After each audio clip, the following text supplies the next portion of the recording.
আমরা জানি লোভ থেকে পাপ আসে, আর পাপের অনিবার্য পরিণত হলো মৃত্যু। এই জগৎ সংসারে বেশি লোভ করলে পরবর্তীকালে তাকে প্রায়শ্চিত্ত করতে হবে। তাই অজানা অচেনা বস্তুর পেছনে না ছুটে ধীরে ধীরে স্থিরভাবে জীবন কাটাতে হয়। দুঃখ বা আনন্দ কখনোই ধন দৌলতের উপর নির্ভর করে না। নির্লোভ প্রশান্তি চিত্রে জীবন কাটানোই হলো আসল উদ্দেশ্য। যারা এইভাবে এই জাতীয় লোভ করে অযথা অর্থের পিছনে ছুটে যায়, শেষ পর্যন্ত সেই অর্থর কারণেই অনর্থের কারণ হয়ে দাঁড়ায়।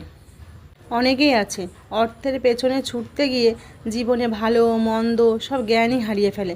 থাকতেও কোনো কিছু নিতে চায় না, করতে চায় না, এমনকি দেখেছি খেতেও চায় না। কিন্তু অর্থ রেখে কি হবে? সেই তো চলে যাওয়ার সময় সব পড়েই থাকবে। ধন দৌলত সব কিছুই তো অন্য কেউ ভুক্তভোগী হবে। নিজে পরিশ্রম করে জীবনে একটু ভালো মন্দ খাওয়া, শান্তিতে ঘোরা, যদি এগুলো নাই করতে পারি, তাহলে অর্থের পেছনে পেছনে ছুটে জীবনটাকে কেন নষ্ট করব? সব কিছুরই জীবনে পরিবর্তন আনার দরকার।